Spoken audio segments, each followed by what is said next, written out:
Assalamualaikum warahmatullahi wabarakatuh. Saya Saktiana Basitu Wahyujati, NIM 6211421106. Di sini saya akan menjelaskan metabolisme karbohidrat. Kata karbohidrat berasal dari karbo dan air. Karbohidrat merupakan senyawa biomolekul yang paling banyak jumlahnya di permukaan bumi. Karbohidrat merupakan salah satu jenis sumber energi yang dibutuhkan tubuh. Aktivitas olahraga melibatkan banyak komponen di dalam tubuh. Metabolisme adalah keseluruhan proses kimiawi dalam tubuh organisme yang melibatkan energi dan enzim. Karbohidrat merupakan hasil dari CO2 dan H2O dengan bantuan sinar matahari dan zat hijau dan daun klorofil melalui fotosintesis. Metabolisme karbohidrat adalah proses kimia yang berlangsung dalam tubuh makhluk hidup untuk mengelola karbohidrat. Pembagian karbohidrat: 1.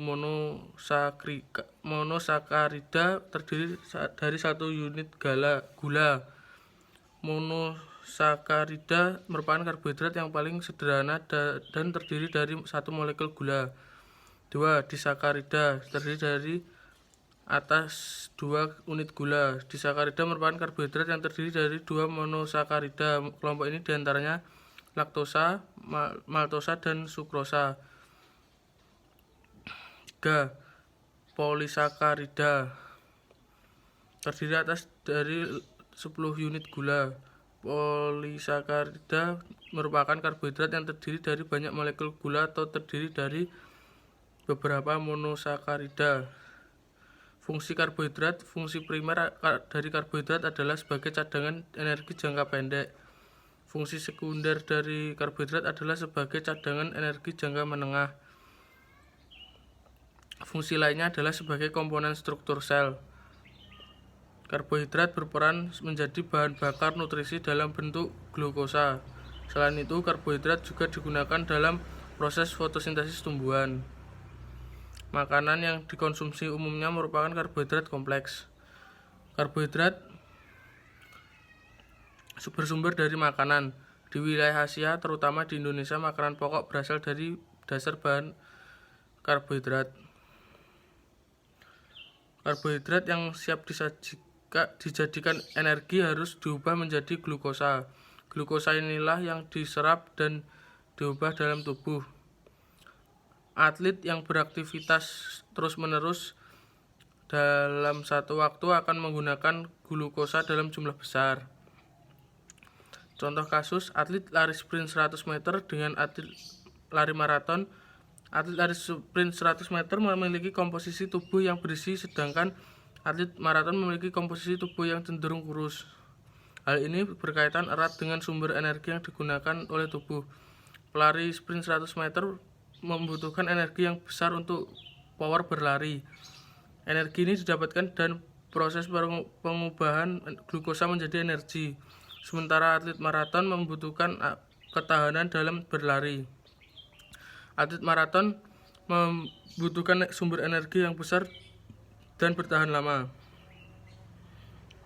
Jalur metabolisme karbohidrat: terdapat jalur metabolisme karbohidrat yang tergolong sebagai katabolisme maupun anabolisme, yaitu glikolisis, oksidasi pirufat, siklus asam sirat, glikogenesis, glikogenolysis, serta gluconeogenesis. Glukosa sebagai bahan bakar utama akan mengalami glikolisis, dipecah menjadi 2 pirufat jika tersedia oksigen. Selanjutnya, masing-masing pirufat dioksidasi menjadi asetil CoA. Asetil CoA akan masuk jalur persimpangan, yaitu siklus asam sirat. Jika sumber glukosa berlebihan melebihi kebutuhan energi kita, maka glukosa tidak dipecah, melainkan akan dirangkai menjadi polimer glukosa. Jika terjadi kekurangan glukosa dari diet sebagai sumber energi, maka glikogen dipecah menjadi glukosa. Jika glukosa dari diet tak tersedia dan cadangan glikogen pun juga habis, maka sumber energi non-karbohidrat yaitu lipid dan protein harus digunakan. Jalur ini dinamakan gluconeogenesis. Glikolisis berasal dari kata glukosa dan lisis. Adalah serangkaian reaksi biokimia di mana glukosa dioksidasi menjadi molekul asam pirufat. Glikolisis adalah salah satu proses gluconeoge yang paling universal yang kita kenal. Oksidasi pirufat. Dalam jalur ini pirufat dioksidasi menjadi asetil CoA yang terjadi dalam monoklida sel.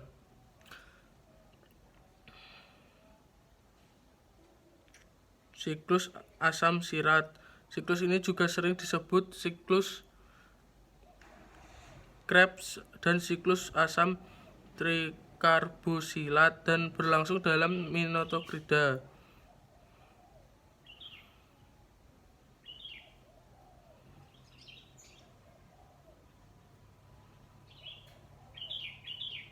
Energi yang dihasilkan pada metabolisme karbohidrat. Metabolisme merupakan modifikasi senyawa kimia secara biokimia dalam organisme dalam sel.